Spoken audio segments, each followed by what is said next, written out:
What's up, everybody? Welcome to Podcast Now. I'm Alex, and in this video, I want to talk about some Deck 9 layoffs. Now, not a great topic, and honestly, I'm trying to do a Life is Strange video every week. That's kind of my goal to do it kind of long term. It's just one video, whether it's double exposure in the future or even past Life is Strange games. I want to do them weekly, and this satisfies that video, but obviously it's not a great one. So let's read their post, and I'll talk about it a little bit afterwards.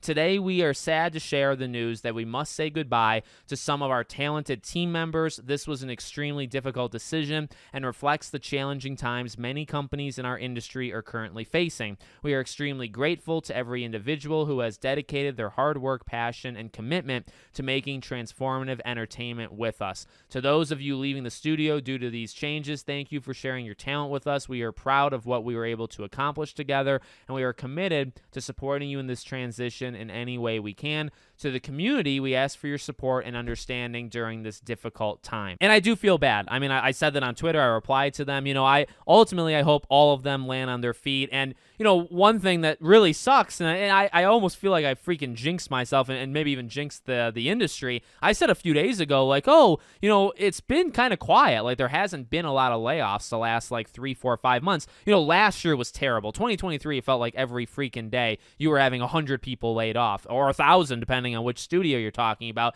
2024, it started hot. There were a lot of people laid off, but I just feel like the last little while has not been that bad. Maybe I shouldn't have opened my mouth, and maybe it's because it's like the end of a quarter. The end of December is the end of a quarter. It's going into 2025, but I think we've had Deck 9, Ilphonic laid off people 2-3 days ago, and there was one other, and I forget the studio, but there was another studio that laid off people too. So I think it is because of the quarter. I mean, and that's important to say because, there's different things to talk about here, right? Like, why did they lay people off? And I mean, it's not to diminish, and I like to say this, for these type of videos, again, I wish them the best, and it's not to take away from the people that lost their jobs, kind of taking it away from them and talking about what we're about to talk about.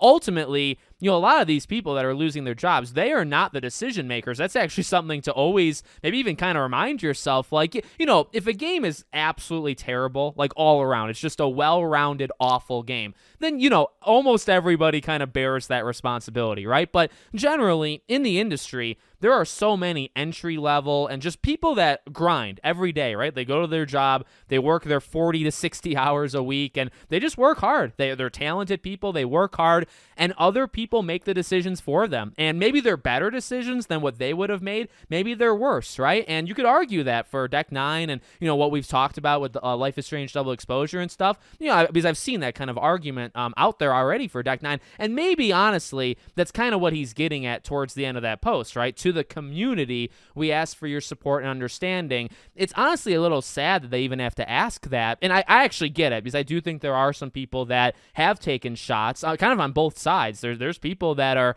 quite aggressive and maybe would use this opportunity to go after these people, and that, again, it's that's just the humanity. These are individuals, these are human beings, and again, there's a lot of different elements to it, but one element, I do think to remember quite clearly is that a lot of these people that were probably laid off, they might not have been, in fact, they probably were not the decision makers that led to a game being good or bad based off of you. Everybody has the right to support the game or not support the game and to like it or not. That's totally up to the individual. I guess one other thing I just kind of want to throw in terms of, just speculation. And again, it's not to diminish anything that's happened, but just, because you could probably look at this and say, all right, is this something that you turn around and you look at double exposure and you say, okay, the sales of this game cost them their jobs?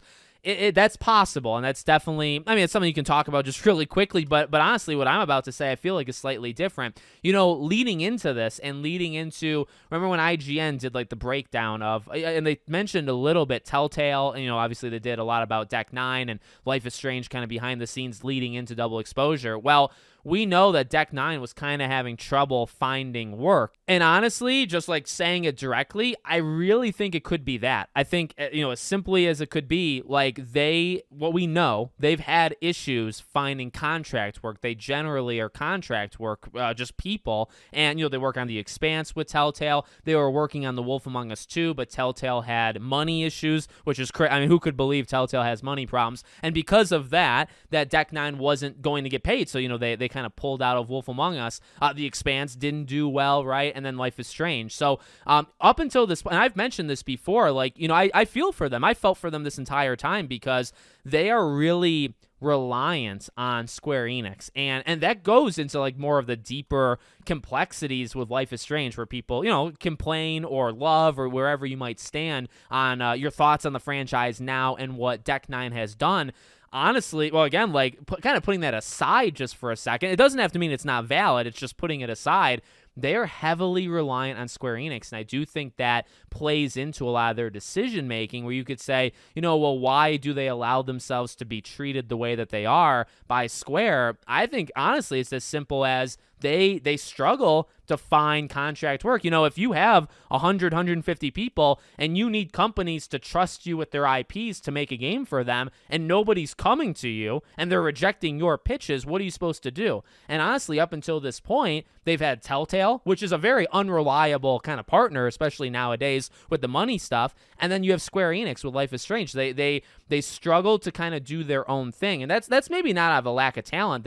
You know, it's not taking shots. I'm really not taking shots. It's just, it's kind of how it is. Like, they struggle to kind of do their own thing. Maybe they don't want to. Maybe it was a plan. Maybe it is like talent. It could be anything. But ultimately, you know, they are reliant on other people, other studios, giving them things and basically allowing them to work. And if they don't have that, they can't have the staff that they, right? If you're not making, say, if you're making 2 games, maybe you can have 200 people. If you're making 1, well, you can't have 200 people anymore. You got to cut that down. And that could very easily be what this is. So it could be double exposure. Maybe that game didn't sell well. But I honestly I don't know. I mean, we talked about that a little bit in past videos. I don't know if it sold great, but I don't think it sold terrible. That's just my personal speculation. That could totally be wrong, but I don't think it did like absolutely awful. I think it probably did fine, just from like what they've even said to us. So that's one. It could be Life is Strange double exposure sales. It could be it's the end of a quarter. It could be going into 2025. They're just kind of doing an outlook thing and saying we can't have people or whatever. Or it could be, you know, they've been pushed up against a wall for probably years now about, yeah, we don't have, like, we have more people than we need for games, and we need more games and we're not getting it.